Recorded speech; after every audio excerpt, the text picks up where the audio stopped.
bienvenidos al seminario interactivo virtual organizado por la Escuela de Negocios y Gobierno UTrivium.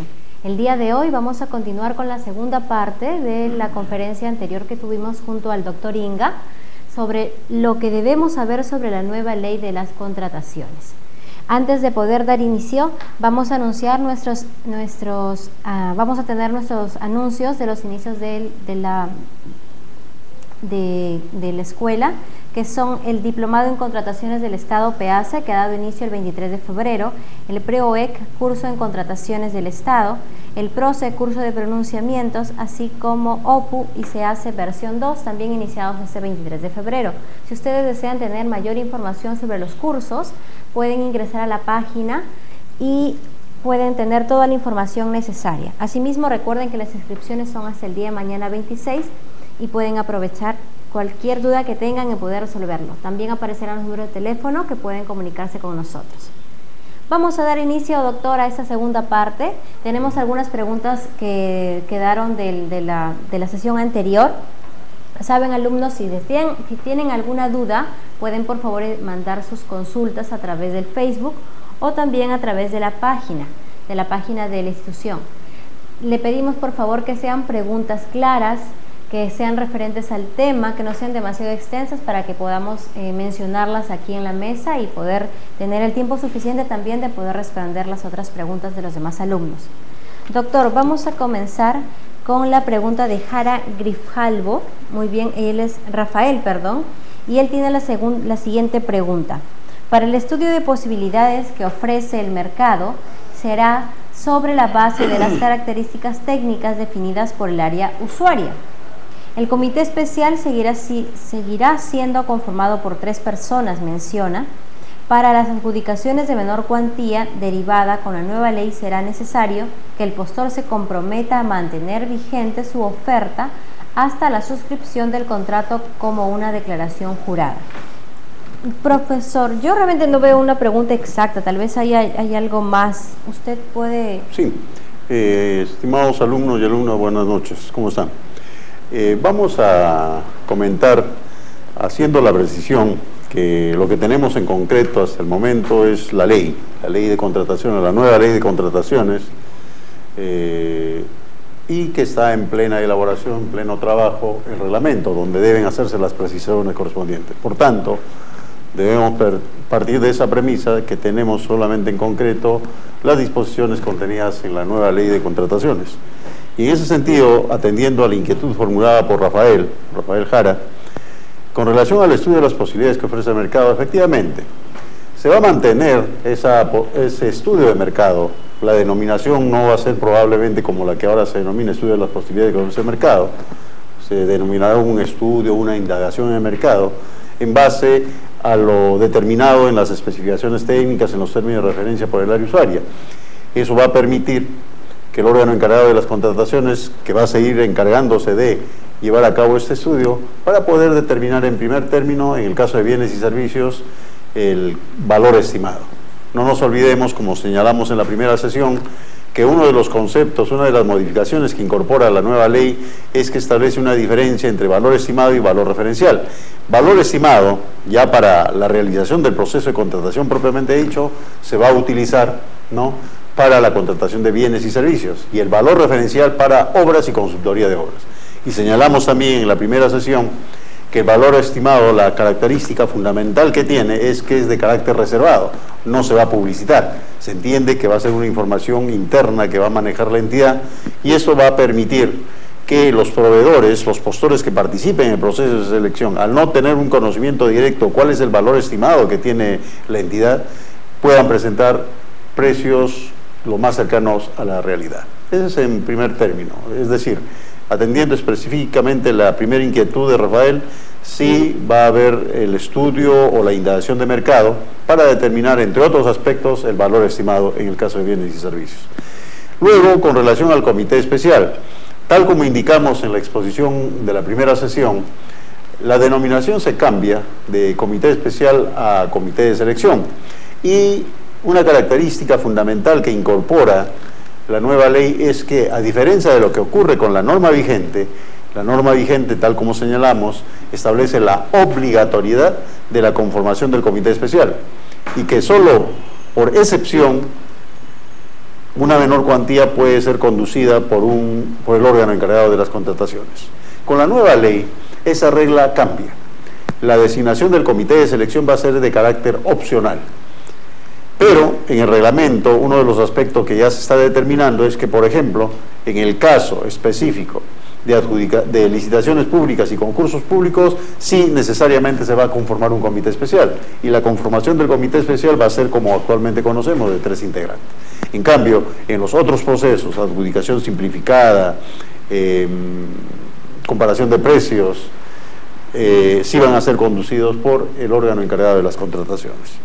Y con relación a la última inquietud, para las adjudicaciones de menor cuantía derivada con la nueva ley, será necesario que el postor se comprometa a mantener. Efectivamente, no nos olvidemos que desde el momento que el postor presenta su propuesta, tiene la obligación de mantener vigente la oferta que ha presentado, ¿no? Por tanto, se va a comprometer a mantener vigente su oferta y también, en caso de incumplimiento, en caso de que no cumpla con mantener vigente su oferta, va a ser objeto de pérdida de la buena proceso que está en esa etapa o de que, no habiendo todavía obtenido un resultado de la buena pro, pero no obstante ya presentó su propuesta y retira su propuesta, eso, como señalamos también en la primera sesión, aparte va a ser objeto, salvo que haya una causa justificada, va a ser objeto, ¿no?, de la imposición de una sanción. Por tanto, sí va a haber la obligación de mantener vigente la oferta una vez que se presente.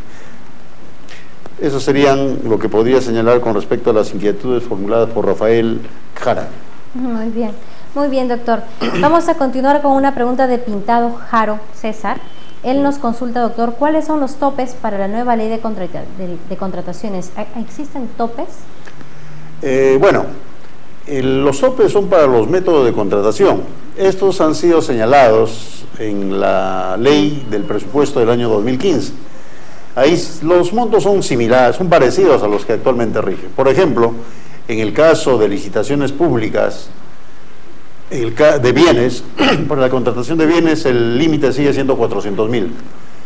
Y en el caso de concurso público que se utiliza para servicios y consultoría, el límite sigue siendo 400.000. En el caso de licitaciones públicas para obras, el límite sigue siendo más de 1 millón de soles. Ahorita no lo tengo exactamente en el memoria, pero sí en la ley de presupuesto están fijados los límites que se aplicarán para convocar cada uno de los procedimientos de selección que hemos señalado. Teniendo en cuenta que la norma ha señalado que aquellas compras iguales o menores a 8 UITs no están dentro del ámbito de aplicación de la norma. Por tanto, toda contratación por encima de 8 UITs corresponderá en principio a un proceso de comparación de precios que es que de acuerdo con la ley va a ser el equivalente a la 10ª parte de lo que corresponde a una licitación o concurso público. O sea, los esquemas de los montos están bastante relacionados con lo que actualmente tenemos. La única diferencia sustancial que podemos resaltar, aparte de las 8 UITs, es en el caso del procedimiento de selección denominado contratación de consultores individuales. Ahí la norma señala que toda contratación por encima de 8 UITs hasta 250.000 soles corresponderá a este proceso, siempre y cuando lo que pretenda la entidad es contratar una consultoría que deba ser llevada a cabo por una persona natural, que no requiere del apoyo de un equipo. Bien, doctor. La segunda pregunta de Pintado Jaro César es la siguiente. Cuando un proceso es declarado desierto, el 30 de diciembre, su próxima convocatoria será AMC derivada, menciona, y la pregunta es, ¿no hay problema por el cambio de año fiscal? ¿Está bien, doctor? No nos olvidemos que la regla de las últimas leyes de contrataciones, la 26850, el decreto legislativo 1017 que está vigente actualmente, y la nueva ley 30.225 señala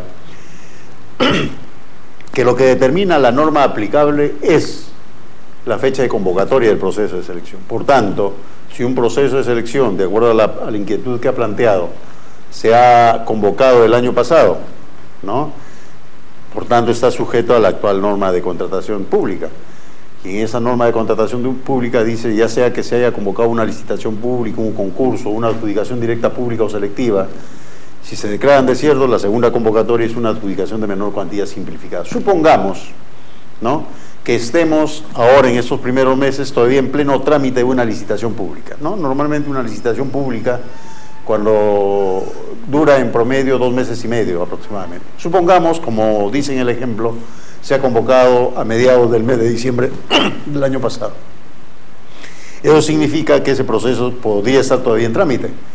Y una de las consecuencias de la convocatoria de ese proceso de selección es que se declara desierto. Podría ser una opción, una alternativa. Se declara desierto esa licitación pública convocada el año 2014 y supongamos que justo para la siguiente convocatoria ya está en vigencia la nueva ley 30.225. Pero esa segunda convocatoria va a tener que sujetarse a la norma anterior. ¿Por qué? Porque se ha originado, la primera convocatoria estaba sujeta a la actual ley de contrataciones del Estado. Bien. Salcedo Vázquez Jack Harit menciona lo siguiente, desde Cajamarca: ¿cuáles serían los nuevos métodos para las contrataciones? Tal como indicamos en la exposición de la primera sesión, lo que ahora la norma señala como mecanismo de selección, es decir, los procesos clásicos. Dentro de los procesos clásicos tenemos la licitación pública, el concurso público, la adjudicación directa pública o selectiva o la menor cuantía. Luego tenemos las modalidades, convenio marco, subasta inversa y excepcionalmente las exoneraciones como un mecanismo para elegir un proveedor. Con la nueva norma ya no se le denomina mecanismo, sino se le denomina método de contratación. Y esos métodos de contratación podemos agruparlo también en 3 grupos. Un primer grupo que la norma lo denomina procedimiento de selección, y dentro de estos procedimientos de selección tenemos la licitación pública, el concurso público, la adjudicación simplificada, la contratación de consultores individuales, la adjudicación simplificada, la comparación de precios y la subasta inversa electrónica. La subasta inversa electrónica ya no es considerada como actualmente una modalidad, sino un procedimiento de selección. Muy bien, entonces esos son los 6 procedimientos de selección que prevé la nueva norma. Pero junto con los procedimientos de selección, la norma prevé otros procedimientos de selección, entre los cuales ha incluido expresamente el convenio marco. El convenio marco está en otro grupo de procedimientos de selección que va a utilizar la entidad para poder contratar con un proveedor. Y en un tercer grupo está conformada por lo que nosotros podríamos denominar la contratación directa, que es el equivalente a lo que ahora nosotros conocemos como exoneraciones. Entonces, esos serían los métodos de contratación que están previstos en la nueva ley de contrataciones. Bien. Doctor, Salcedo Vázquez consulta lo siguiente: ¿cuándo se daría la cancelación de un proceso? En principio, la idea es mantener el régimen actual. Las causales similares, cuando desaparezca la necesidad, por razones de emergencia el presupuesto ha tenido que destinarse a otro tipo de fines, o cuando por caso fortuito o fuerza mayor, es decir, una situación que resulta inmanejable, que no es del dominio de la entidad, no permita continuar con la realización del proceso de contratación. Esos en principio se van a mantener. Esas causales de cancelación se van a mantener. Y la idea también es mantener esa posibilidad de cancelación del proceso hasta antes del otorgamiento de la buena pro. Una vez otorgada la buena pro, probablemente se está evaluando, y entiendo que va a ser así, se va a regular en todo caso la posibilidad de que haya causas que justifiquen la negativa de la entidad a suscribir el contrato con el ganador de la buena pro, ¿no? Entonces ya, como es algo similar a lo que actualmente está regulado en el artículo 137 del reglamento. Pero en esencia, con relación a la pregunta formulada por Jack, sí, en esencia se va a mantener las mismas causales de cancelación y la oportunidad también. Bien, doctor, vamos a continuar con las preguntas enviadas en esta semana a través del correo. Y desde Arequipa, Lama Calle Ani nos consulta lo siguiente: doctor, ¿desde cuándo estará vigente esta nueva ley con su reglamento? ¿Y afectará los contratos en proceso de este primer trimestre? Tal como señalamos anteriormente, todavía está en proceso, digamos, entiendo que ya la parte final, ¿no?, del reglamento, y como todos conocemos, la entrada en vigencia de la nueva ley está sujeta justamente a que se publique el reglamento, se apruebe el reglamento, se publique, y a los 30 días de publicado recién entra en vigencia la nueva normativa. Por tanto, ese es el periodo que hay que tener en cuenta para la entrada en vigencia de la nueva norma. La nueva norma, dice, afectará los contratos en proceso de este primer trimestre, tal como señalamos anteriormente. Lo que va a determinar la aplicación de la normativa va a ser la fecha de convocatoria del proceso. Por tanto, un poco repitiendo lo que señalamos al atender otra pregunta anteriormente, si hoy se convoca un proceso de selección, el día de hoy, 25 de febrero, está vigente el decreto legislativo 1017 y su reglamento. Está en trámite el proceso de selección y supongamos que a fines de marzo sigue en trámite, es una licitación pública, entra en vigencia la nueva norma, no va a producir ningún cambio, porque el régimen al que se va a sujetar ese proceso convocado el 25 de febrero va a ser con relación a la norma vigente actual, a la fecha de convocatoria. Bien, doctor, vamos a continuar y vamos a responder la pregunta desde el Callao de García Montenegro Doris. Entre los cambios con la nueva ley de contrataciones se ha establecido aumentar el límite de compras exoneradas de entre 3 a 8 UITs. ¿Qué implicancias tiene esta compra directa? ¿Cómo será la supervisión del OCE? Bueno, vamos con la primera pregunta. ¿Qué implicancias tiene esta compra directa? Bueno, efectivamente, no hay que utilizar adecuadamente los términos. No es un supuesto de exoneración. Estamos frente a un supuesto de inaplicación de la norma. Son dos supuestos distintos, no nos olvidemos. Inaplicar la norma significa que para llevar a cabo el proceso de contratación, todo el trámite del proceso de contratación, no se aplica la ley ni su reglamento. Ese es un supuesto de inaplicación, ¿no? Y en el caso específico de este supuesto de inaplicación por compras menores a 8 UITs, iguales o menores a 8 UITs, se ha considerado un poco en concordancia con la finalidad última y primera de la nueva ley. ¿Cuál es la finalidad? Bueno, uno de los conceptos que incorpora la nueva ley es la gestión por resultados. Esta gestión por resultados, tal como señalamos anteriormente, es dar mayores márgenes de discrecionalidad a las entidades públicas para que en la actuación, en la realización de sus procesos de contratación, efectivamente logren el resultado al cual está vinculado ese proceso de contratación.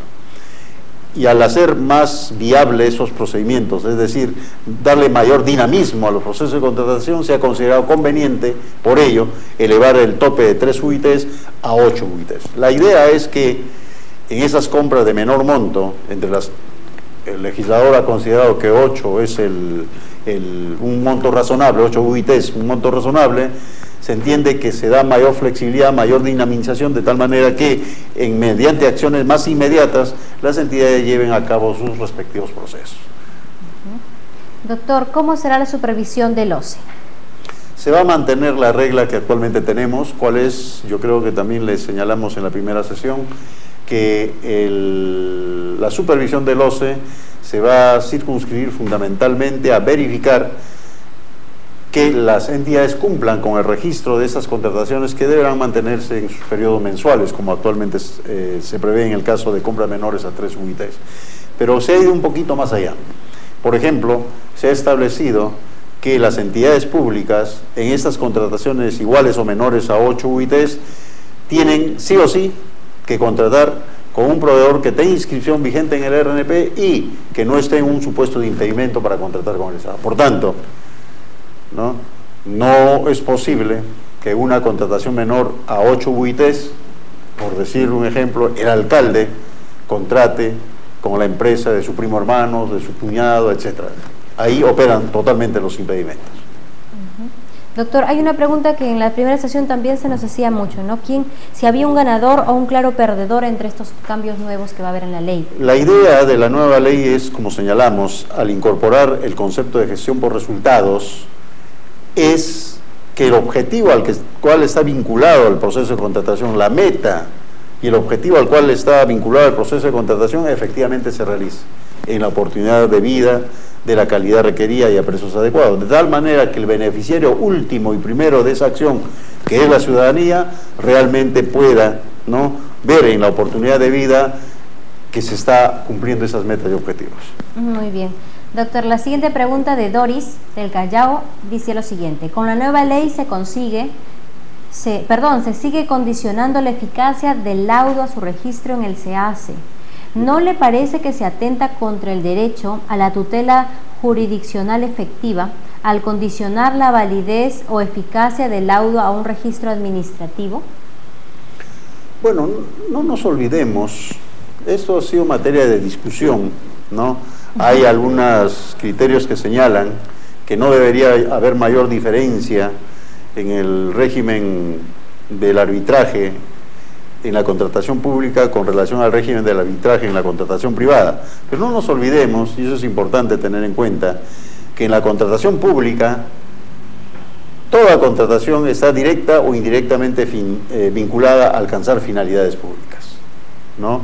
No es como aquella contratación entre privados, donde una empresa le encarga la construcción de un edificio para que funcione la fábrica de este empresario. No es lo mismo, ¿no?, que una entidad pública convoque y contrate a un proveedor para que construya un colegio, una universidad, un hospital, porque ahí los directos beneficiarios del uso de esos bienes van a ser la población. Ahí está la finalidad pública, cosa distinta de un contrato entre particulares. Por eso es que se justifica que haya medidas como las que estamos señalando, ¿no?, lo que es materia de la pregunta, respecto de registros administrativos. Entiendo que eso es fundamentalmente la razón por la cual se establece este tipo de exigencias. Y de alguna manera también para ir viendo cómo va evolucionando la decisión de los árbitros con relación a las controversias que se producen, ¿no?, durante la ejecución contractual. Para redondear la pregunta de Doris, ella agrega: además no genera incertidumbres o confusiones innecesarias respecto al cómputo de los plazos, ya sea para solicitar la ejecución del laudo o para interponer recursos de anulación.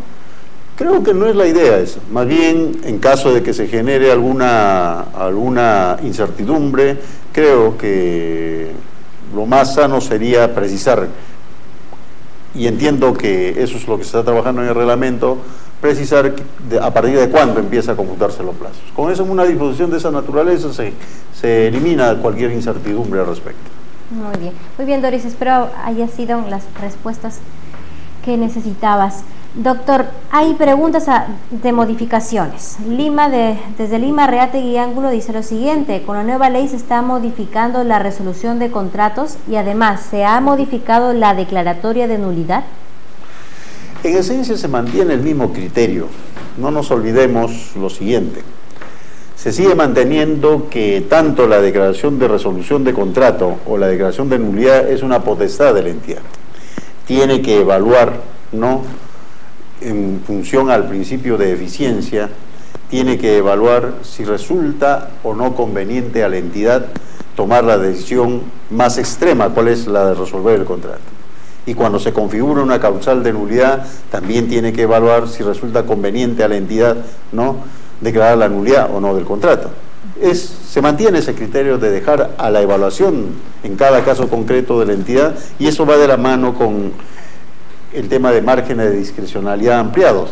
Lo importante es que esos márgenes de discrecionalidad no vayan a ser mal empleados por los funcionarios o servidores que actúan en representación de la entidad. Pero en esencia, atendiendo a la inquietud formulada, se mantiene prácticamente el mismo régimen con relación a la potestad que tiene, a la facultad que tiene, ¿no?, la entidad de declarar la resolución del contrato o la nulidad. Muy bien.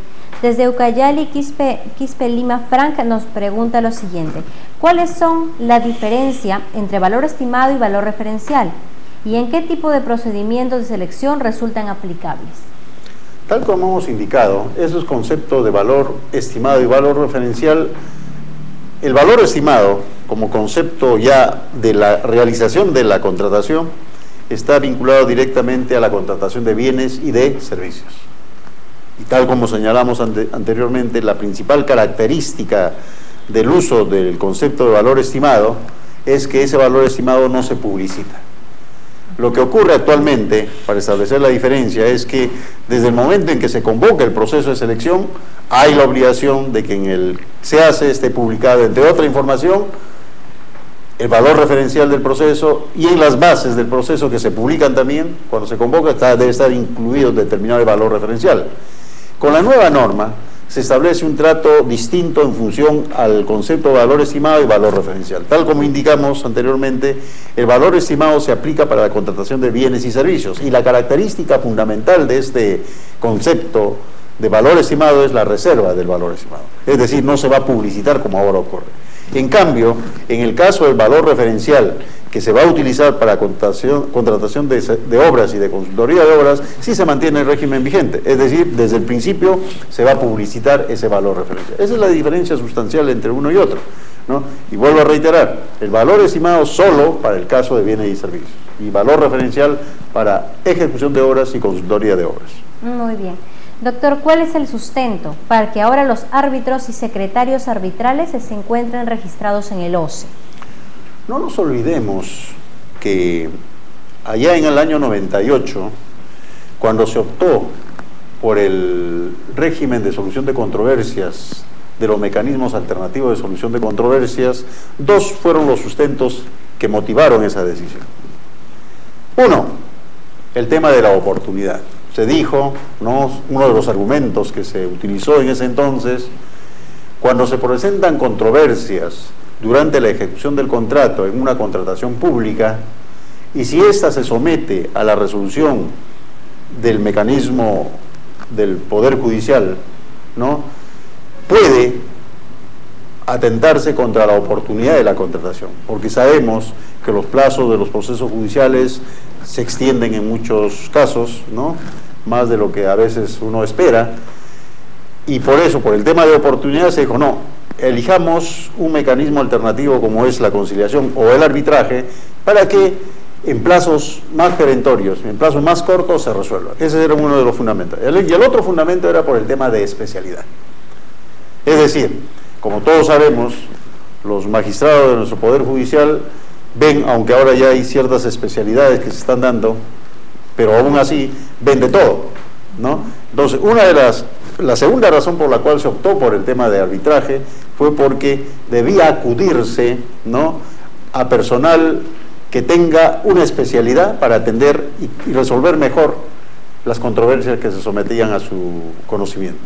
Esa es la otra razón por la cual se optó por el arbitraje, y por tanto el registro de árbitros y secretarios arbitrales va de la mano con que efectivamente se haga realidad este segundo elemento que se ha tenido en consideración para optar por el arbitraje como mecanismo de solución de controversias durante la ejecución del contrato. Doctor José Ernesto Castro nos pregunta si hay unas diferencias puntuales claras entre la nueva ley y la antigua ley. ¿Hay unas diferencias puntuales entre estas dos? Bueno, nosotros ya lo hemos explicado en la parte expositiva de la primera sesión, pero podemos recordar alguna de ellas, ¿no?, la más resaltante, digamos. Señalábamos, por ejemplo, que durante la etapa de actos preparatorios, cuando se elabora la información previa, ya hemos tocado al momento de atender algunas de las preguntas anteriores, se establece una diferencia entre valor estimado y valor referencial. Es un cambio, por ejemplo, con relación a la norma vigente. En la norma vigente solamente se habla de valor referencial. Con la nueva norma hablamos de valor estimado para bienes y servicios, valor referencial para obras y consultoría de obras.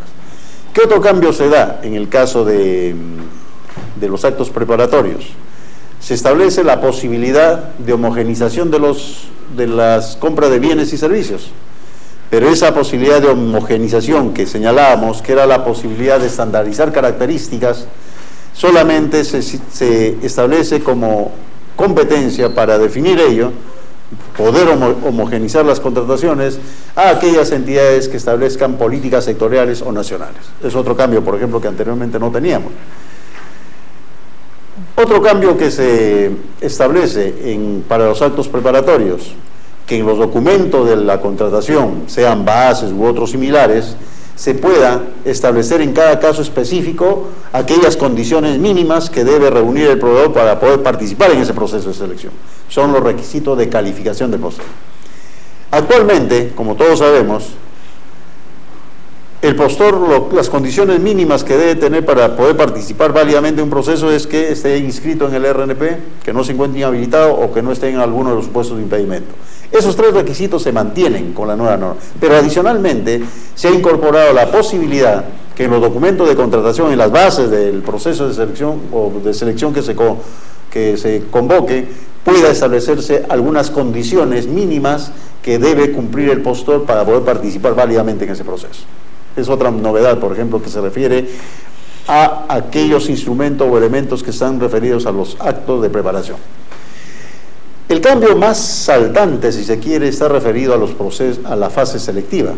Tal como hemos indicado ya anteriormente, al atender otra pregunta, hemos indicado que se han creado algunos nuevos procedimientos, se han cambiado de denominaciones otros. No, un poco para resumir, para que quede claro.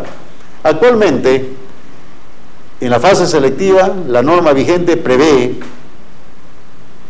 los siguientes mecanismos de selección. Procesos clásicos, dentro de los procesos clásicos dijimos licitación pública, concurso público, adjudicación directa pública o selectiva y menor cuantía. Luego, las modalidades de selección, que son convenio marco, subasta inversa. Y finalmente, un mecanismo excepcional que es la exoneración. Cuando se configura alguna de las causales previamente establecidas en la norma, puedo contratar directamente con un proveedor. Eso es lo que prevé la actual norma. La nueva norma, ¿qué medios puede utilizar la entidad con la nueva norma para seleccionar, para elegir un proveedor? Son los siguientes, tal como señalamos anteriormente. Podemos separarlo también en 3 grupos. Primer grupo, procedimiento de selección. ¿Qué procedimiento de selección prevé? La licitación pública, el concurso público, la adjudicación simplificada, la contratación de consultores individuales, la comparación de precios y la subasta inversa electrónica. Además, otro grupo es lo que denomina los otros procedimientos de selección, dentro de los cuales la norma expresamente incorpora lo que actualmente se ha considerado como una modalidad del convenio marco. Y el tercer grupo está considerado por las contrataciones directas, es decir, aquel símil a lo que nosotros ahora conocemos como exoneración. Esos son, así a grandes rasgos, ¿no?, los principales cambios que se han referido con relación a la fase selectiva. Con relación a la ejecución contractual, son pocos puntuales los cambios que se han producido. En realidad se ha tratado de mantener el régimen similar. ¿Qué cambios podríamos resaltar?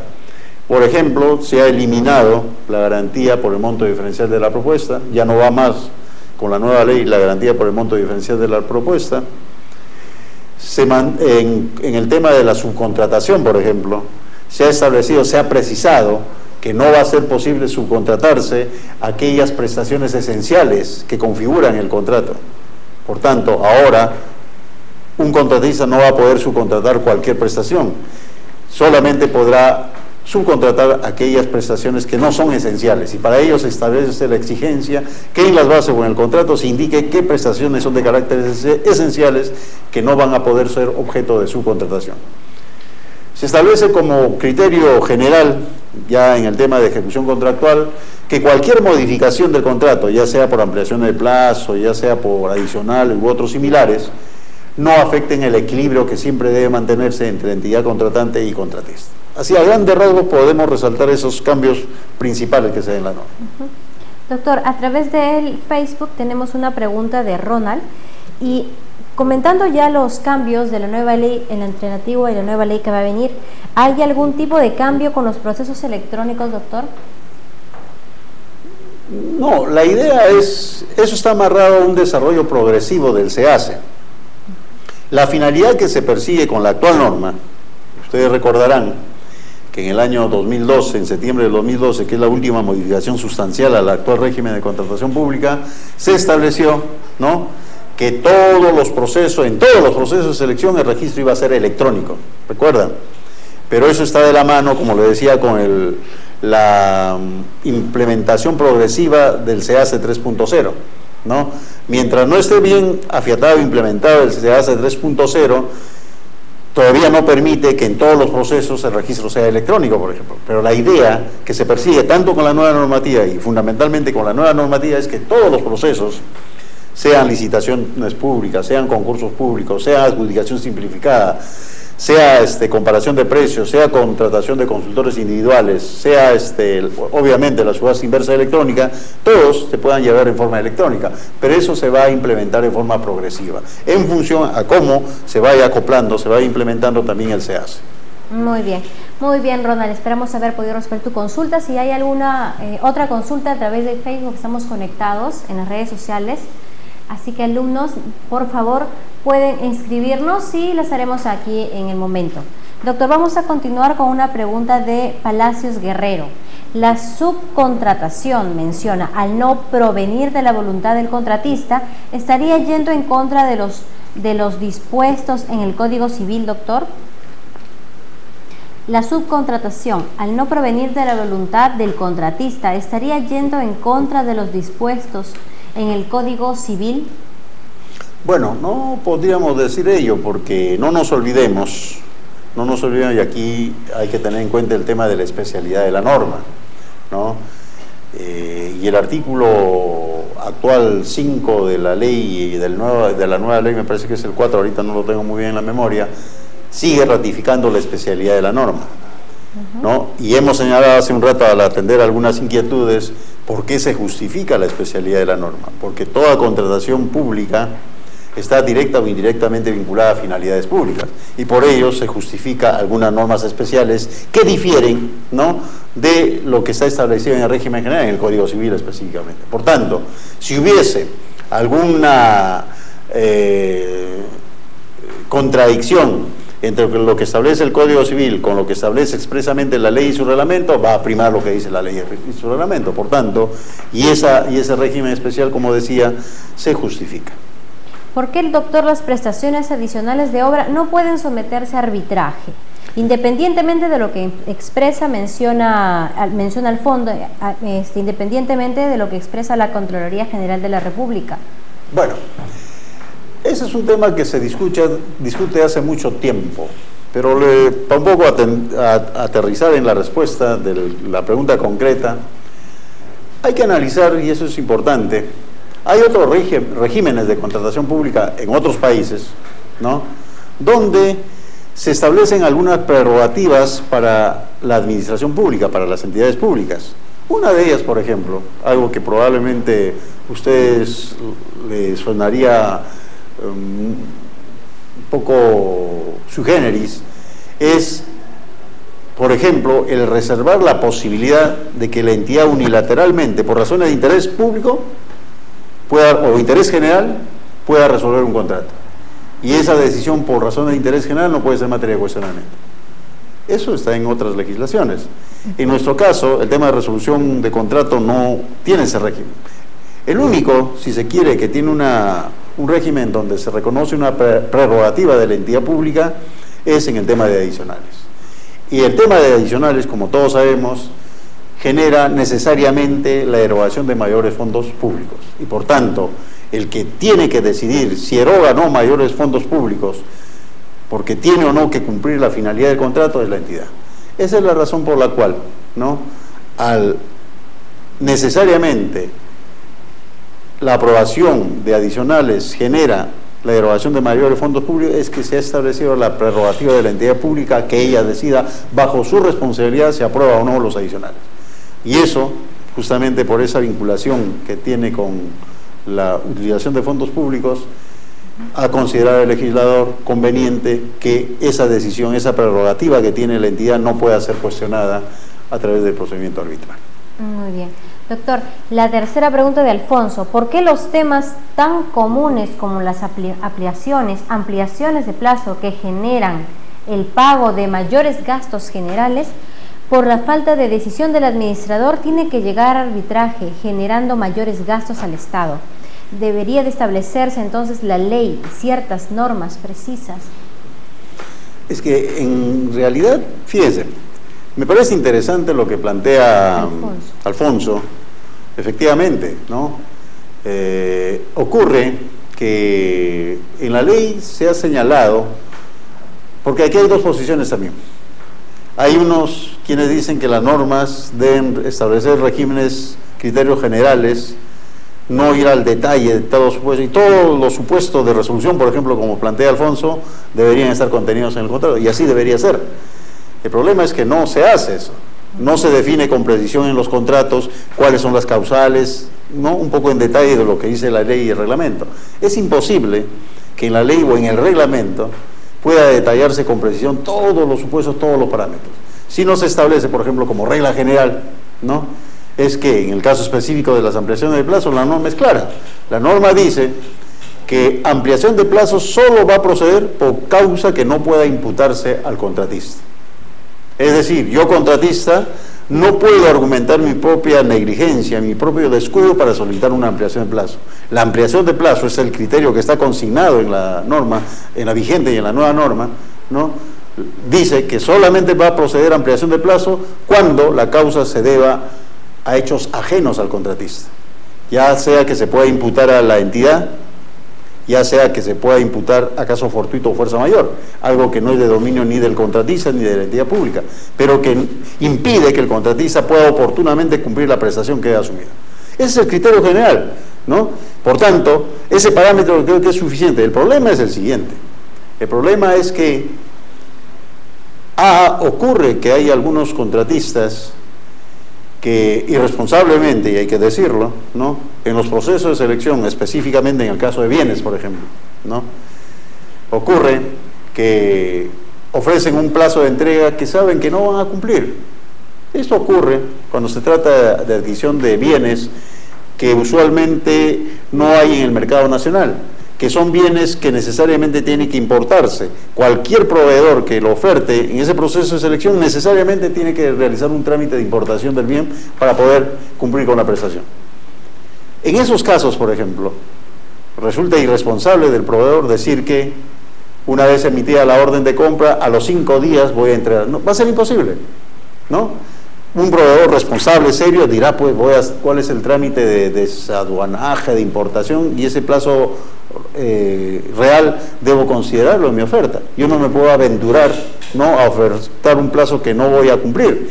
Pero eso ocurre en la práctica, ¿no? Ocurre en la práctica, y eso tiene su correlato también, que a veces la entidad no define con precisión los parámetros, porque la entidad no está obligada solamente a definir plazos máximos, sino también plazos mínimos. Cuando estamos frente a este tipo de bienes que requieren necesariamente de un trámite de importación, la entidad, conociendo el mercado, dirá: nadie me puede ofrecer un plazo menor de 20 días, y el plazo máximo 60 días. Y entonces en ese lapso ya no va a haber oferta de 5 días, porque cuando eso no se da, el postor, que es irresponsable, va a decir: te ofrezco a los 2 días de emitida la orden de compra, a los 5 días, y él sabe que no va a cumplir. Y entonces, ¿qué ocurre en la práctica? Ocurre que una vez que se celebra el contrato, se emite la orden de compra, ¿no?, y antes que se vence el plazo, empieza a solicitar ampliaciones de plazo. Ampliaciones de plazo que él, a sabiendas, el proveedor sabía que no iba a cumplir ese plazo. Por eso es que presenta la solicitud de ampliación de plazo. Y lo preocupante, lo peor que ocurre es que en muchos casos, en buen número de casos, obtiene la ampliación de plazo por silencio administrativo. La entidad, por trámites internos burocráticos, pasa de una u otra oficina a la aprobación o la denegatoria de plazo, y resulta que pasan los 10 días vigentes, que probablemente se mantengan los mismos plazos en la nueva norma, y da lugar a que opere el silencio administrativo positivo y se entiende otorgado la ampliación de plazo, cuando no corresponde. Entonces, todo eso, pero la norma no puede, ya atendiendo específicamente a la inquietud que ha formulado, es imposible que la ley establezca con detalle todos los supuestos, ¿no? El concepto está establecido en la norma. No procede ampliación de plazo por causa imputable al contratista. Muy bien, doctora, a través de las redes sociales nos ha llegado la siguiente inquietud de Miriam Guayanga. Ella es asesora de contrataciones también en la Municipalidad Distrital de Parcona. Nos menciona: doctor, ¿puedo adicionar información posterior a la solicitud de ampliación de plazo ya solicitada para bienes, con objeto de que la entidad pueda tomar en cuenta mi pedido de ampliación? ¿Se aplica el principio de acumulación de la ley del procedimiento administrativo general? Bueno, pero no nos olvidemos que si es una causa nueva, todos los plazos empiezan a renovarse, pero si es simplemente para complementar lo que originalmente generó la solicitud, no habría ningún inconveniente, ¿no? Hay que tener en cuenta esa. Entonces, sí es posible argumentar posiblemente hechos nuevos, ¿no? Lo cual podría dar lugar a que se renueve el plazo que tiene la entidad para resolver el pedido de ampliación de plazo, ¿no? Yo considero que no habría inconveniente para tal elemento. Muy bien. Doctor, desde Ancash, Johnny Torres nos hace la siguiente, nos comenta su siguiente inquietud. En el supuesto que un contrato comprometa 2 años fiscales, ¿es posible que el primer año se haga con una gestión y el otro con la nueva gestión? Sí, no hay ningún inconveniente. No hay ningún problema. Porque el que se obliga es la entidad, no el alcalde como a título personal. Es la entidad como tal, como institución pública, la que genera la obligación, la que celebra el contrato. Supongamos, en febrero del año 2014 se celebró un contrato con una municipalidad distrital X, celebró el contrato de servicios, ¿no?, para servicios de limpieza pública. Y eso es lo que está ocurriendo ahora con muchas autoridades locales, ¿no? Han celebrado un contrato por 2 años, lo que es pague. La norma le reconoce esa posibilidad de poder celebrar contratos más de 1 año. Y lo hizo. Y por tanto la obligada a mantener ese contrato es la entidad, cualquiera sea la autoridad que esté en ejercicio. No podemos generar ese tipo de problemas operativos que actualmente se está dando, que algunos están resolviendo, no pagando al contratista. ¿Y quién va a ser el perjudicado? La población, ¿no? La ciudad que está sucia, o la ciudad que está sucia, la población que se enfrenta a problemas de salud, etcétera, etcétera. La ciudadanía. Bien, doctor, la segunda pregunta de Johnny Torres es: de acuerdo al artículo 30 de la nueva ley, cancelación incluye que si el presupuesto es insuficiente, la entidad puede cancelar el procedimiento de selección. ¿Puede la entidad seguir con el proceso comprometiéndose en el contrato pagar el diferencial en cuotas? Claro, porque no nos olvidemos que toda causal de cancelación no es que sea arbitraria, no es que, como a veces suele ocurrir, yo llevo a cabo mi proceso de selección, convoco, presentaron sus propuestas, ya tengo la evaluación de las propuestas, ya voy a otorgar la buena pro, y resulta que el postor A, que esperaba que era el que ganara, no es el que va a ganar, sino el postor C, y por tanto trato de justificar, ¿no?, una cancelación del proceso, ¿no? Esas cancelaciones arbitrarias no van actualmente ni van a ir con la nueva norma. Cuando esté debidamente justificado hay que tratar de encontrarle más bien la solución, porque no nos olvidemos que la cancelación significa que no va más, al menos durante ese ejercicio presupuestal, esa contratación. Por tanto, esa contratación podría estar con el cumplimiento de metas y objetivos que se ha trazado y que son de prioridad por parte de la entidad, y por consiguiente hay que encontrarle alternativas como la que ha planteado Johnny Torres. ¿Sí? Muy bien. Doctor, María y Miriam, a través de las redes sociales, quiere una consulta, doctor. Vamos a ayudar a Miriam. Dice lo siguiente: para una determinada festividad, doctor, que tiene que realizar, quiero contratar los servicios de un determinado cantante. ¿Puedo hacerlo por exoneración por servicio personalísimo? ¿Cuál sería el sustento para emplear dicha causal? ¿Es posible hacerlo de esa forma? Claro, la norma da la posibilidad, ¿no?, que por razones justamente técnicas, artísticas, ¿no?, pueda optarse, pero hay que sustentarlo. Sí. Hay que demostrar objetivamente en el informe que elabore al interior de la entidad por qué estás contratando a ese cantante y no a la otra. Tú tendrás que sustentarlo. La norma da esa posibilidad. La contratación de servicios personalísimos justifica la contratación de servicios de carácter profesional, artísticos, científicos, tecnológicos. Pero en cada caso específico hay que sustentar por qué se ha optado por tal, en este caso artista, y no por el otro. Sí, muy bien, doctor. Bueno, vamos a continuar con preguntas ya enviadas durante la semana de José Ernesto Castro desde Lima. Tiene detalles distintos en lo que se refiere a la resolución de contratos, recusación de árbitros, prohibiciones para contratar con el Estado entre la nueva ley de contrataciones y la antigua ley de contrataciones. ¿Tiene detalles distintos que se refiere a la resolución de contratos? En esencia, a ver, en la resolución de contrato Se mantiene el mismo criterio, no hay un cambio sustancial al respecto. Se mantiene el criterio de que las dos únicas causales de resolución de contratos son por causa imputable a cualquiera de las partes, ya sea contratista o ya sea entidad, o por causas ajenas a las partes, caso fortuito, fuerza mayor. Esas son las dos causas que se prevé en la actual norma y en la nueva norma. Con relación a la recusación de árbitros, se mantienen en esencia las mismas causales, un poco recogiendo, ¿no?, lo que establece la Ley General de Arbitraje. Ahí no hay mayor cambio. En cuanto a las prohibiciones para contratar con el Estado, no nos olvidemos lo que hemos señalado anteriormente, ¿no? Se mantienen las condiciones mínimas, cuáles son: tener inscripción vigente en el RNP, no encontrarse inhabilitado, ni estar en los supuestos de impedimento. Pero adicionalmente señalamos, lo que trae de novedad la nueva ley es que en cada proceso de contratación se da la potestad que la entidad pueda establecer condiciones que el postor debe reunir para poder participar en ese proceso.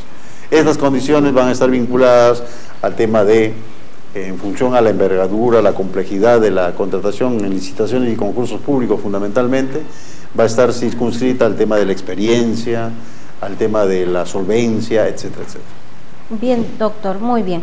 Valencia Sotomayor Giancarlo pregunta lo siguiente: una vez aprobada la nueva ley de las contrataciones, ¿se tendrá que modificar el PAC para los procesos de menor cuantía que estén dentro de las 8 UITs? ¿Qué cambios sustanciales existirían? Claro, no nos olvidemos que el Plan Anual de Contrataciones es un instrumento de gestión, ¿no? Si bien se han aprobado con la norma anterior, y definitivamente el plan anual del año 2015 se ha aprobado con la actual ley de contrataciones, el decreto legislativo 1017, donde establece una serie de procedimientos, ¿no? Y probablemente supongamos que la nueva ley entre en vigencia en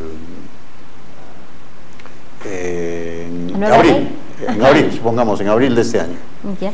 Por tanto, todos los procesos de selección que tenga que convocarse tienen que adecuarse a la nueva nomenclatura de la nueva ley. Y eso obviamente va a dar lugar a alguna modificación en el plan anual, porque seguramente en el plan anual van a estar licitación y concurso público, no va a haber mayor problema porque se van a mantener. Pero, por ejemplo, van a desaparecer la adjudicación directas públicas selectiva, ¿no? Las que seguramente en función al monto del contrato tendrán que ser reemplazadas, ya sea, ¿no?, por adjudicación simplificada, ya sea por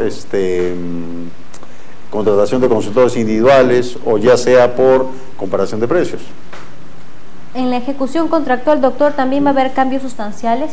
Tal como señalé al atender algunas preguntas, en la ejecución del contrato, salvo los cambios y otros, no hay mayor modificación. Mayor modificación. Muy bien. Doctor Gabriel Sergio Ubaldo consulta lo siguiente: ¿cuáles podrían ser las causales para rechazar una oferta en el caso de bienes y servicios? La norma, la ley, específicamente señala los siguientes supuestos. En el caso de bienes y servicios, tal como hemos indicado, lo que va a aplicarse es el concepto de valor estimado. Vamos a poner un ejemplo. Yo establezco un valor estimado, sea en bienes o servicios, como 100. Valor estimado como 100. Y hemos dicho que ese valor estimado como 100 que yo establezco como entidad, yo no lo voy a publicitar. Como no lo voy a publicitar, se entiende que los postores, los proveedores que participan en el proceso de selección, cuando presenten sus ofertas, no van a tener conocimiento de ese valor estimado. Por tanto, van a presentar ofertas sin tener que guiarse por un valor referencial, como ocurre actualmente, porque ese valor estimado va a ser reservado. Entonces, a ese valor estimado que yo internamente como entidad he establecido como 100, pueden darse las siguientes situaciones. Primera situación, que al final el que obtenga el más alto puntaje, su oferta económica esté por encima del valor referencial. Digamos, no es como 100, es como 120. Esa es la oferta, es del que ha obtenido el más alto puntaje. Pero para poder otorgarle la buena pro, ¿no?, yo tengo que ver al interior de la entidad, hacer el trámite al interior de la entidad, si puedo obtener o no mayor certificación presupuestal, si puedo ampliar mi certificación presupuestal, porque seguramente cuando convoqué el proceso, en los actos previos obtuve una certificación presupuestal por 100, pero como la oferta de la mejor propuesta es 120, hay una diferencia de 20. y por esos 20 tengo que tramitar al interior de la entidad una mayor certificación. Solo en el caso que no obtenga esa mayor certificación, recién puedo rechazar esa propuesta. Al revés, otro ejemplo, valor estimado como 100, y como no hay límite, y como no se conoce el valor estimado, digamos la mejor propuesta en calificada, evaluada, su oferta es como 60. El valor estimado establecido por la entidad que no es publicitada es como 100, pero el valor del que obtiene el mejor, la mejor calificación es como 60. Hay una diferencia sustancial, ¿no? Entonces yo, entidad, a través del comité de selección, tengo que decirle a este postor, susténteme usted cada uno de los componentes de su propuesta para ver si es viable o no, porque si hay una diferencia sustancial, yo estoy dando un ejemplo de 60, puede haber unos 100 y 50, ¿no? ¿Qué garantía tengo yo como entidad de que esa oferta como 50 realmente se va a ejecutar, ¿no? Actualmente, ¿cómo se cubre ese riesgo? Con la garantía por el monto diferencial de la propuesta, pero hemos dicho que con la nueva norma ya no hay esa garantía por el monto diferencial de la propuesta. Entonces, ¿cómo yo, entidad, puedo tener cierta seguridad de que se va a ejecutar efectivamente la prestación a un precio totalmente diminuto con relación al valor estimado que yo he establecido? Entonces la norma, a mí como entidad me faculta a pedirle al postor, susténteme usted cada uno de los componentes, cada uno de los elementos de su oferta para yo verificar si efectivamente es viable o no. Cuando determine que no es viable, obviamente tiene que ser una decisión sustentada. Eso no puede dar lugar a decisiones arbitrarias, y ahí va a tener mucho en cuenta el tema de actitud del operador de la entidad pública, teniendo en cuenta los márgenes de discrecionalidad, y este es uno de los aspectos donde se amplían los márgenes de discrecionalidad, que no sea utilizada arbitrariamente. Pero en esencia, esos serían los supuestos que prevé la norma para poder rechazar, ¿no?, la oferta, en función a la pregunta que ha formulado Sergio. Muy bien. Doctor, la segunda pregunta de Sergio es con relación al administrativo por el OCE. ¿Cómo sería el régimen de arbitraje organizado por el OCE actualmente? En principio va a ser como actualmente es, trabajando, pero va a ser de carácter residual, fundamentalmente. La idea es que, por eso es que ahora, atendiendo una pregunta anterior, hemos dicho que por el tema de especialidad se ha creado un registro de árbitros, un registro de secretarios arbitrales, pero no solamente eso, sino un registro de instituciones arbitrales. La idea es que el arbitraje institucional funcione con mayor frecuencia que el arbitraje ad hoc. No es que se descarte, se deje de lado el arbitraje ad hoc, pero como el arbitraje ad hoc ha generado algunos inconvenientes, algunas distorsiones, se ha visto por conveniente promover, ¿no?, el mayor funcionamiento, el mayor número de los arbitrajes institucionales. Por tanto, el arbitraje institucional que esté a cargo del OCE se va a reducir prácticamente al mínimo. Muy bien.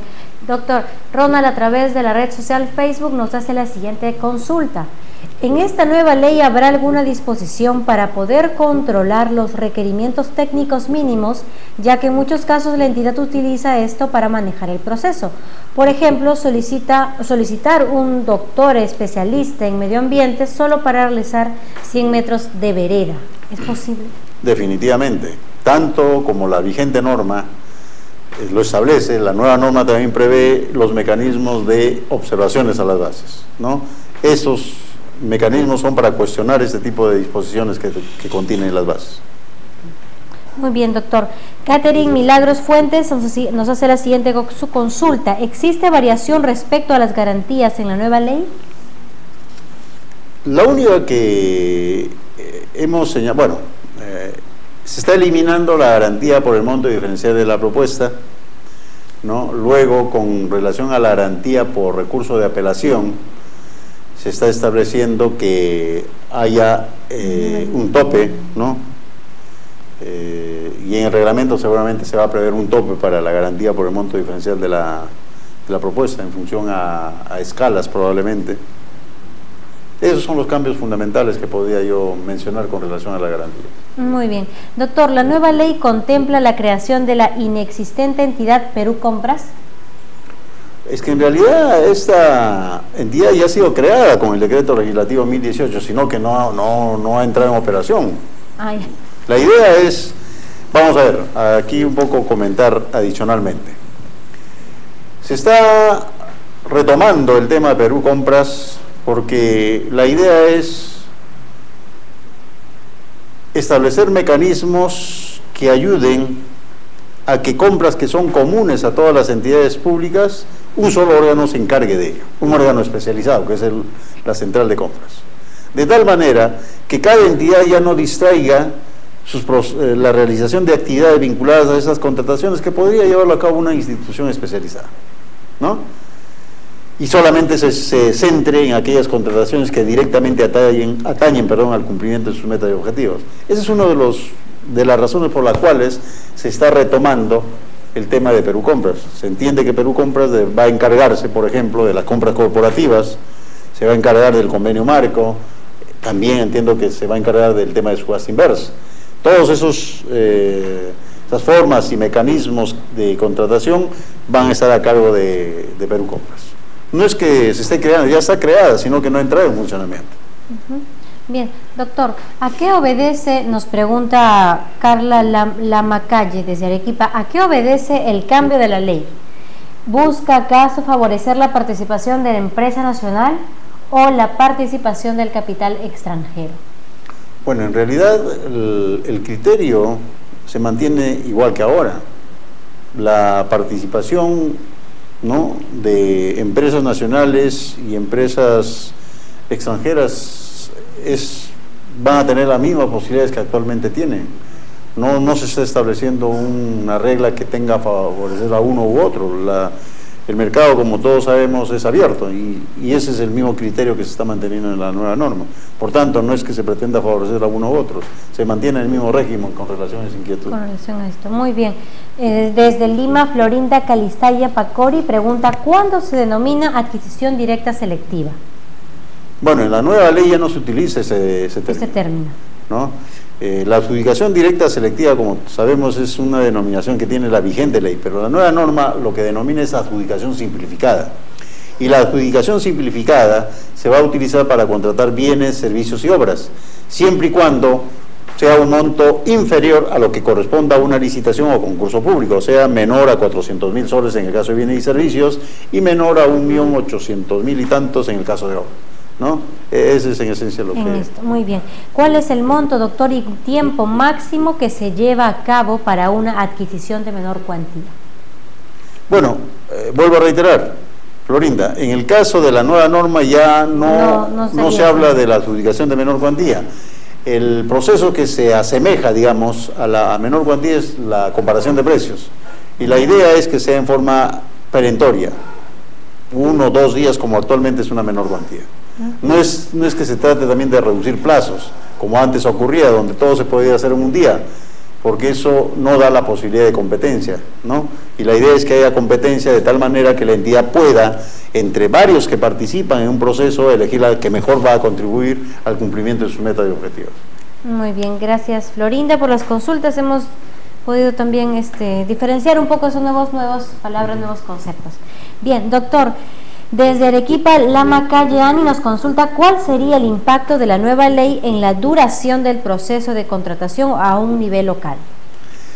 En esencia, les comento, vamos a ver, aquí tenemos que ser claros. En el caso de licitación pública y concurso público, es imposible reducir los plazos.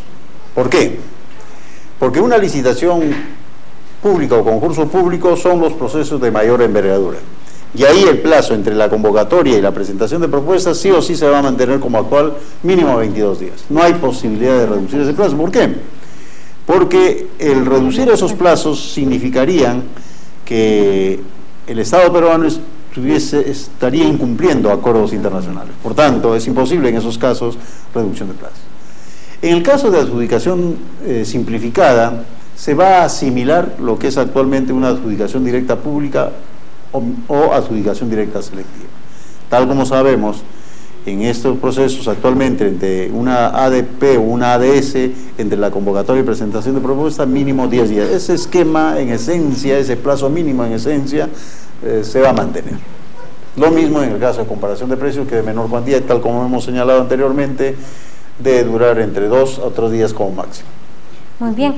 Amalia Ángeles Cervantes de Ancash nos consulta en qué casos utilizaremos valor referencial o valor estimado. Creo que ese momento ya lo hemos comentado. Bien, además también nos tiene la siguiente consulta sobre la subcontratación. ¿Subcontratación se tendrán límites o eso lo podrá evaluar la entidad? La idea que se está evaluando es mantener los límites que actualmente tenemos, ¿no?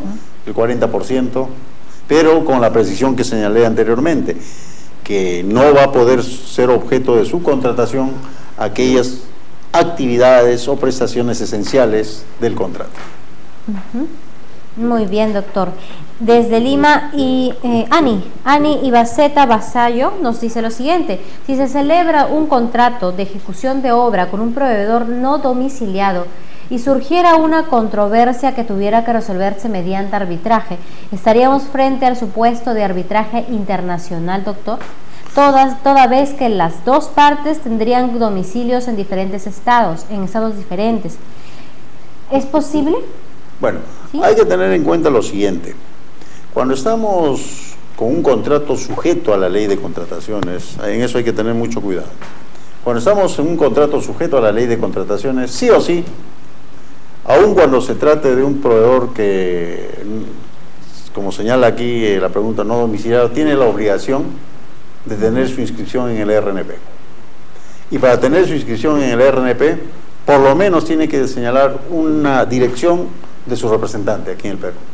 Por tanto, no se puede dar este supuesto que señala. Probablemente la inquietud que formula Año se refiera a un supuesto de inaplicación de la norma. Cuando la norma señala, cuando tenga que contratarse con un proveedor no domiciliado, es decir, cuando no sea posible aplicar la ley de contratación y necesariamente haya que acudir a un proveedor no domiciliado, es un supuesto de inaplicación de la norma. En ese caso, sí, obviamente, estaremos frente a un supuesto donde haya domicilio de la entidad pública aquí en el Perú y del proveedor en el extranjero, y obviamente se puede generar, y de hecho, un arbitraje internacional. Pero en las contrataciones sujetas a la ley de contrataciones y a su reglamento, necesariamente el arbitraje va a ser de carácter nacional. Doctor, a través de la red social Facebook, Angélica Mesa Valencia nos hace la siguiente consulta. Doctor, ¿todos los arrendamientos de inmuebles serán mediante contratación directa? En principio se ha considerado como una causal de exoneración, perdón, estoy utilizando mal, todavía no me familiarizo con la nueva. Con las nuevas. Sí, es una causal, ¿no?, de contratación directa. No se ha establecido un parámetro. Entiendo que en el reglamento se está evaluando establecer algún parámetro al respecto, pero actualmente en principio sí, la contratación, el arrendamiento de bienes inmuebles constituye una causal de contratación directa. Se está evaluando, eso sí quisiera poner en claro, en el reglamento la posibilidad de establecer algún parámetro. Todavía entiendo que no se ha definido todavía. Todavía está. Bien.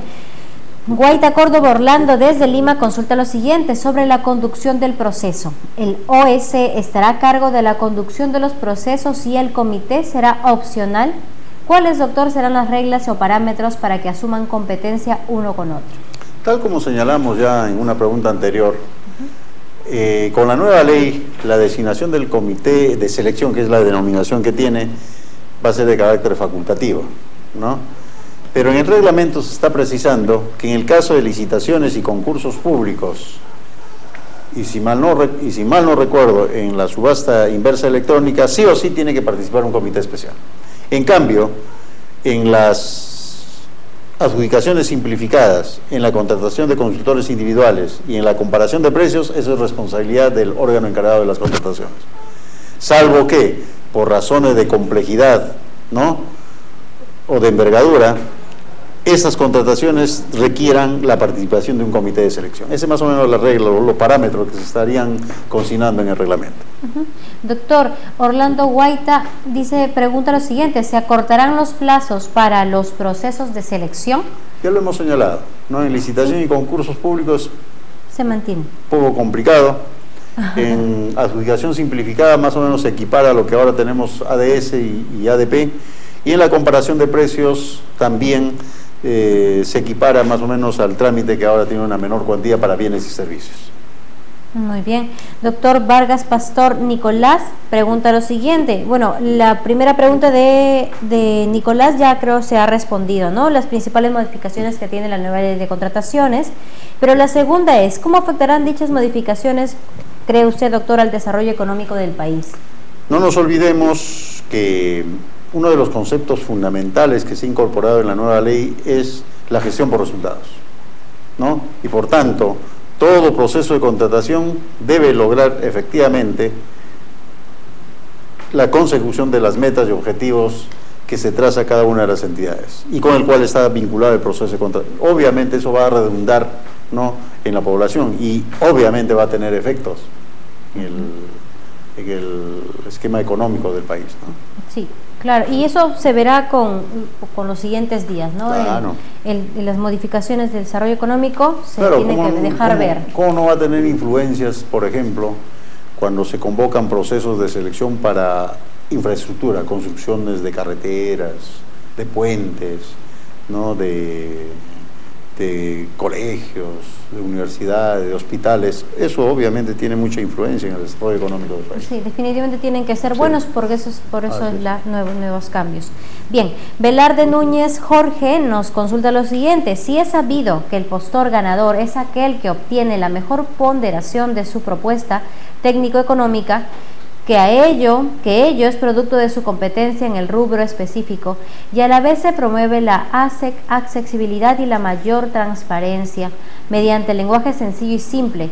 ¿Cuáles son los parámetros básicos o protocolos para la ampliación del principio de transparencia en el proceso de contratación? Bueno, el principio de transparencia, como está definido, es que se establezca y se suministre a los participantes en el proceso de selección la información más clara, más objetiva posible, para que ellos entiendan cuáles son los parámetros, cuáles son los criterios, ¿no?, en base a los cuales se va a evaluar su propuesta. Ese es en esencia lo que contiene el principio de transparencia: información al alcance de los participantes en el proceso de selección, e información que se entienda, ¿no? Por eso es que se establece como requisito que las reglas que rigen un proceso de contratación deben tener las características de objetividad, de congruencia, de razonabilidad y de proporcionalidad. Esas cuatro características son fundamentales. Objetividad tiene que ver con claridad de la regla de juego. Congruencia, que las exigencias, los parámetros que se establezcan guarden relación con el objeto contractual, con el tipo de bien, servicio u obra que vas a contratar. Razonabilidad, que cualquier exigencia o parámetro que se establezca esté debidamente justificada su incorporación. Y proporcionalidad, esos parámetros, esos criterios, esas exigencias guarden relación con la simplicidad o complejidad de la contratación. Cumpliendo esas reglas, podemos complementar, ¿no?, bien el principio de transparencia. Información clara, accesible, objetiva para los participantes que participan en el proceso de selección. Muy bien, la segunda pregunta de José Velarde es: ¿se permiten los convenios de colaboración entre entidades, a pesar que en algunas de ellas su personería jurídica sea de derecho privado, como empresa? Recuerdo el caso, menciona Jorge, recuerda el caso de la empresa de electricidad. Efectuó un convenio de desminado colocado previamente alrededor de la infraestructura de la empresa, y ello contribuía a sus propósitos como empresa, al evitar costos que deberían asumir en su gestión empresarial, que sí tiene un fin lucrativo al ser una sociedad anónima, que sí tiene un fin lucrativo, ¿no? En esencia, los convenios de colaboración tienen el mismo régimen actual, ¿no? La idea es, como manifiesta en su inquietud Jorge, sí, es que no se malutilicen esos convenios, claro, que no se disfracen verdaderas contrataciones. Esa es la idea, ¿no? Muy bien. Vamos a continuar, doctor.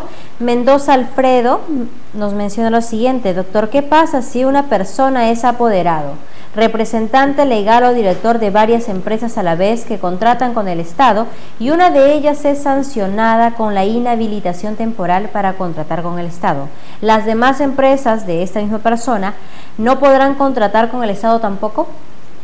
Bueno, En el tema de impedimentos se mantiene el mismo régimen actual. Y en esencia, lo que actualmente es el literal K del artículo 10 mantiene sus mismos alcances en la nueva ley. Es decir, cuando haya una vinculación entre una empresa que está sancionada con otra a través de accionistas comunes o de representantes legales, apoderados, integrantes de sus órganos de administración, cuando hay esa vinculación, obviamente esta segunda empresa se va a encontrar impedida de contratar con el Estado. Muy bien, doctor. Bien, vamos a leer la consulta de Elida Ríos Pinedo desde Lima. Respecto a la homologación de los requerimientos, doctor, ¿se aplicará para todo tipo de bienes y servicios? En principio, tal como señalamos también al atender otra inquietud, está circunscrito fundamentalmente esta posibilidad de homologación a aquellas entidades que establezcan políticas nacionales o sectoriales. Vamos a poner un ejemplo para que se entienda, ¿no? Sí. Supongamos sector salud. Se hace una evaluación y se sustenta técnica, jurídica, ¿no? Jurídicamente, la necesidad de que todas las entidades que se dedican al servicio de salud, que prestan servicio de salud, adquieran un determinado medicamento, por razones de conveniencia, interés público y todo lo demás. Ese tipo de estandarización, de homologación de características es a lo que se refiere la norma. Solamente van a poder establecer, tienen esa posibilidad de establecer la homogenización a aquellas entidades, como en el ejemplo que hemos dado, ¿no?, que establezcan políticas nacionales o sectoriales. Por tanto, no va a estar necesariamente orientada a cualquier tipo de bien o de servicio, sino a aquellos que estén debidamente sustentados. Muy bien. Elida Ríos Pinedo menciona referente al artículo 23, adjudicación simplificada. ¿Se utiliza para la contratación de qué tipo de bienes y servicios? En el caso de adjudicación simplificada no se ha establecido un parámetro. La adjudicación simplificada, no nos olvidemos que se aplica no solamente para bienes, servicios, también para obras. Por tanto, la regla general es que se refiere en principio a cualquier tipo de bien o de servicio. La única excepción, vuelvo a reiterar, es que, por ejemplo, si se trata, cuando por el monto es menor a la 10ª parte de lo que está previsto por concurso o adjudicación, o el concurso público o licitación pública, ahí ya no corresponde la adjudicación simplificada, sino la comparación de precios. Pero la comparación de precios, ahí sí es importante la pregunta que formula, va a estar referida fundamentalmente a la contratación de bienes estandarizados. Es decir, a aquellos bienes que hay en el mercado. Es como si uno pudiese ir a una tienda, a un centro comercial y comprar directamente, ¿no? Es decir, ya hay en el mercado, no hay la necesidad de que se mande a fabricar, a producir el bien de acuerdo al requerimiento de la entidad. En cambio, cuando se requiere que el bien sea producido o fabricado en base al requerimiento de la entidad, en esos casos ya no procede la comparación de precios, sino va a tener que ser la adjudicación simplificada, aun cuando el monto sea menor a la 10ª parte prevista en ese caso para la licitación pública. Por consiguiente, atendiendo a la pregunta específica formulada, la adjudicación simplificada en principio se aplica para cualquier tipo de bien, servicio u obra que va a contratar la entidad. Muy bien. Doctor, desde Arequipa, Dante Delgado Alata tiene algunas consultas que vamos a precisar en este momento. La primera de ellas es la siguiente. ¿Por qué se permite que las entidades puedan contratar directamente servicios de asesoría legal para la defensa de funcionarios o servidores públicos? ¿Y qué condiciones habría que verificar para que dicho procedimiento sea aprobado por el titular de la entidad? A ver, ¿a qué viene esta duda? Es porque a Dante le preocupa que, entre otros, un alcalde o un gerente municipal son acusados por haber cometido uno u otros delitos contra la administración pública, entre ellos peculado, colusión, negociación incompatible, entre otros, ¿verdad? ¿Por qué, doctor, menciona Dante, el Estado tendría que asumir la defensa de quienes son acusados de a pesar de haberlo defraudado? Bueno, en esencia sí, pues tiene su correlato que podría emplearse inclusive para esos casos. En realidad no, si bien la norma no establece con precisión una distinción, no nos olvidemos que este mecanismo ya está establecido por normas anteriores y distintas a la ley de contrataciones. Pero esta norma distinta y anterior a la ley de contrataciones, el sustento es el siguiente. Un funcionario o servidor público que está ejerciendo ese cargo, todos los días está tomando decisiones. Y esas decisiones que adopte, obviamente, tiene efecto, ¿no?, directa o indirectamente, en el ciudadano, en la ciudadanía, en el administrado. Y puede hacer que algún administrado, algún ciudadano no esté de acuerdo con esa decisión de ese funcionario o servidor. Y obviamente, al final, si es que ha agotado la vía administrativa, puede dar lugar a que, no estando contento con lo que, o conforme con lo que se ha resuelto en última instancia, pueda iniciar, ¿no?, un proceso judicial, ya sea en la vía civil, ya sea en la vía penal. Para esos casos está previsto esta defensa. Pero al no establecer una precisión, inclusive podría utilizarse para ellos. ¿Cuál es la cobertura que se ha dado en estos casos? Que cada una de las entidades, específicamente el titular de la entidad, tiene que evaluar, ¿no?, la conveniencia o no de que pueda accederse a esa asesoría, ¿no? Y aún en el caso que se decida, supongamos que se decide en todos los casos, si al final el funcionario o servidor de todas maneras es objeto de que le ganen el juicio civil o que le condenen, él, aparte de sufrir las consecuencias de esa sentencia, tiene la obligación de restituir todo aquello que la entidad pública ha podido gastar para la defensa de este funcionario o servidor público. Así, en líneas generales, es la forma como está regulado este régimen. Bien, la segunda pregunta de Dante es en relación también con esta primera, doctor. ¿Estas contrataciones directas y de asesoría legal de funcionarios deberán estar programadas en el plan anual de contrataciones también? Es que no sabemos. No hay una seguridad. No, es que son necesidades que surgen. Gracias también por la segunda parte de la pregunta. Es otra de las razones por las cuales se ha considerado como una causal de contratación directa, porque no se puede programar, ¿no?, la contratación, no se puede saber cuándo van a demandar, cuándo van a denunciar a los funcionarios o servidores. Por tanto, eso no se puede, sería imposible de programar. Pero no se puede predecir. No se puede predecir, exactamente. Por eso es que surgía la necesidad, procede la contratación. Y ese es otro de los argumentos por los cuales, y es el principal, entiendo, por el cual se ha considerado como una causal de contratación directa. Muy bien. Tercera pregunta, fuera de los casos que el reglamento establezca como no constitutivos de fraccionamiento, ¿cualquier contratación llevada a cabo por alguna entidad será considerada sin más fraccionamiento? No, entiendo que no. Fraccionamiento se mantiene el concepto de que, pudiendo llevar un proceso de contratación, un procedimiento de selección que ahora se denomina integralmente para cubrir toda la necesidad de la entidad, se lleva a cabo varios procesos chiquitos con el objetivo de evitar aquel que está sujeto a mayores plazos, a mayores parámetros. Ese concepto se sigue manteniendo. Por tanto, no es cierto que cualquier contratación se pueda considerar como fraccionamiento. Cuando se parte una contratación debiendo llevar a cabo una sola, lo partes en 2, 3, 4, 5, 6, en eso constituye fundamentalmente el fraccionamiento, con las excepciones que señala la norma cuando no se constituye fraccionamiento. Muy bien. La cuarta consulta de Dante Delgado es la siguiente. La nueva ley sustituye los criterios de calificación de propuestas, menciona el artículo 31 de la aún vigente ley, por una serie de criterios técnicos, económicos, etcétera, previos en el reglamento, artículo número 12. Doctor, ¿eso significa que, fuera de los criterios que establezca el reglamento, los miembros del comité especial no podrán calificar a los proveedores exigiéndoles el cumplimiento de otros requisitos? No, la idea es que todo esté previamente definido. Uno de los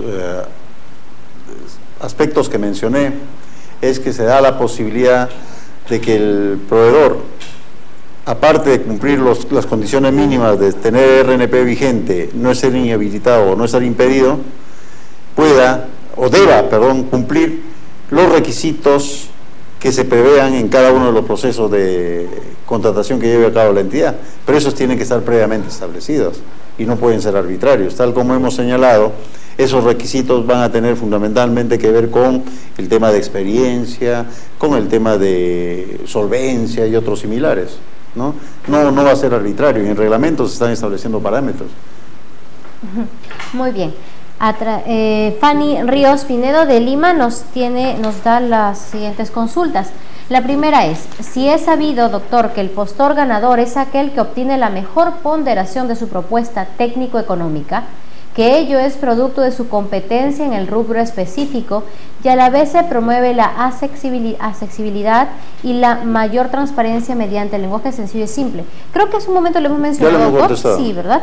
Bien, ¿cuáles son los parámetros básicos o protocolos para la aplicación del principio de transparencia en el proceso de contratación? Sí, hace un momento, Fanny, lo hemos leído, estamos redundando en la pregunta. A través del Facebook, Elmer Reyes nos hace la siguiente consulta. Doctor, sí, vamos a pasar a eso. Vamos a responder la que está aquí. Elmer Reyes está conectado. ¿Qué pasa, doctor, cuando un contratista solicita un arbitraje ante la entidad designado de parte al arbitrio único que conocerá la controversia? La entidad contestó la carta absolviendo la pretensión del arbitraje, oponiéndose a la designación del árbitro designado y propuso que por principio de equidad e imparcialidad sea el OCE quien designe al árbitro único conforme al artículo 222 del reglamento de la ley de las contrataciones. A esto añade Elmer que ya han pasado más de 3 meses y no tienen conocimiento si el contratista ha solicitado la designación del árbitro único ante el OCE. Debemos entender que ha concluido el inicio del arbitraje al haberse vencido en exceso el plazo de 10 días hábiles para solicitar su designación ante el OCE. No nos olvidemos que, bueno, eso estaba preguntando con relación al régimen actual. Sí. No nos olvidemos que cuando tiene que haber acuerdo de las partes, cuando hay un árbitro único, ambos tienen que estar de acuerdo quién va a ser el árbitro único. Si no hay acuerdo, cualquiera de las partes, no solo el que ha solicitado, sino inclusive la entidad puede solicitar, al OCE la designación correspondiente. Por tanto, esto deben hacerlo en forma oportuna, porque de lo contrario va a dilatar la solución del conflicto. Si bien la norma establece plazos, para que continúe el trámite, en esencia, mientras no se haya solicitado la designación al OCE, se entiende que se ha iniciado un procedimiento previo de arbitraje, con la solicitud formulada y con la contestación que ha dado la entidad. Si el contratista ni la entidad solicitan la designación del árbitro al OCE, obviamente eso va a mantenerse en stand-by. Lo más probable es que cuando la entidad quiera ya cerrar el contrato, va de la manga el contratista, va a sacar, hoy estamos todavía en trámite, un procedimiento de selección. Por tanto, para matar el procedimiento, la entidad debe tomar cartas en el asunto, porque de lo contrario va a estar en forma indefinida, dilatada la conclusión del contrato. Sí. Es verdad. Bien, esperamos haber resuelto tu consulta, Elmer. Vamos a continuar con la pregunta de Marlene Marcelo Flores de Lima. Actualmente, doctor, los familiares de los funcionarios que trabajan en una determinada entidad no pueden contratar con el Estado. Sin embargo, con esa nueva ley, solo estarán impedidos a contratar con el Estado los familiares de funcionarios que tengan poder de influencia en el proceso de selección. ¿Es verdad? ¿Es correcto? No es verdad. No es verdad porque se han mantenido, tal como señalamos en una pregunta anterior, los supuestos de impedimento que están previstos en la actual ley de contrataciones, en el artículo 10, se mantienen en stricto sensu en la nueva ley. No ha habido modificaciones. Por tanto, lo que señala en la pregunta que solamente serán impedidos aquellos que tengan poder e influencia en el proceso, no es cierto. El impedimento opera para cualquier funcionario o servidor público. El Consejo de Ética, doctor, ¿con qué fin se crearía un Consejo de Ética? Bueno, la finalidad que se ha señalado es que constituirse en un elemento más que contribuya a la lucha contra la corrupción en la contratación pública. Eso es así en líneas generales lo que podría señalar. Por ahora, hay varias cosas, ¿no? Que ya seguramente dentro de poco la nueva ley va a responder varias consultas que ya se están dando a especulación. Bien, desde Cajamarca, Carlos Chavarría nos consulta lo siguiente. Dentro de los supuestos de inaplicación de la nueva ley de contrataciones con el Estado, especificamos en el artículo 4, inciso G, están los contratos por locación de servicios. ¿Qué diferencia existe entre contrato por locación de servicios, servicios no personales o personales y servicios por terceros? ¿Y cuáles de ellos están aún vigentes? ¿Sabemos eso? Todavía está en... Bueno, eso yo creo que son términos, como se dice, que suele todavía utilizarse por costumbre, en algunos casos, pero en esencia la diferencia es sustancial. Un contrato de trabajo es aquel donde hay una relación de dependencia, es decir, uno accede a un contrato de trabajo donde hay una relación de dependencia entre el trabajador y el empleador, en este caso, entre el servidor, funcionario público y la entidad, ¿no? Un contrato que no esté dentro de esos alcances, estamos frente a un contrato de locación, es decir, donde ambas partes son iguales, no hay una relación de dependencia, independientemente de la denominación que se le dé, contrato de servicios no personales, servicios prestados por terceros. El contrato que se lee en una persona natural con una entidad pública, donde no haya relación de dependencia, es un contrato de locación de servicios, que incluye inclusive las otras denominaciones, servicios no personales o servicios de terceros. Bien, doctor. Dentro de las consultas de Carlos Chavarría, la número 2 es la siguiente. Dentro de los supuestos exclusivos del ámbito de aplicación sujetos a supervisión, tenemos el artículo número 5, inciso B. Nos dice que la contratación de servicios públicos están excluidos del ambiente de aplicación, siempre que no exista la posibilidad de contratar con más de un proveedor. En el supuesto caso de que una institución pública requiere contratar el servicio de telefonía fija para todas sus dependencias, hace algunos años existía una sola empresa que brindaba ese servicio, es verdad. Hoy en día ya tenemos hasta 3 compañías internacionales que brindan el servicio. Con la realidad esbozada el día de hoy es necesario realizar un proceso de selección para contratar dichos servicios. O se seguiría contratando directamente con alguna de ellas. Si no es así, ¿estaríamos infringiendo la norma en las contrataciones del Estado? ¿A qué sanción sería acreedor la entidad al no respetar lo que especifica la ley de contratación aún no vigente? Bueno, no nos olvidemos que esta causal de inaplicación de la norma actualmente está vigente. En la norma vigente ya hay una causal similar a la que ha mencionado Carlos. ¿No? ¿Cuándo estamos frente a un supuesto de inaplicación? Cuando estamos frente a la contratación de servicios públicos donde en el mercado haya un único proveedor, ¿no? Cuando hay un único proveedor, como por ejemplo ocurre aquí en Lima al menos, y en casi todas las regiones, la provisión del suministro de agua potable. Ya. Hay un único proveedor. Sí. Ahí no tienes que llevar a cabo un proceso de selección, aquí en Lima por ejemplo, para contratar a CEAPAL para que te suministre agua, porque es el único proveedor, no se justifica. En cambio, en el ejemplo que pone Carlos de servicio de telecomunicaciones, teléfonos específicamente, como él ha dicho, ya hay a nivel nacional, entiendo, salvo algunas zonas que no cubre, pero entiendo que a nivel nacional hay más de un proveedor.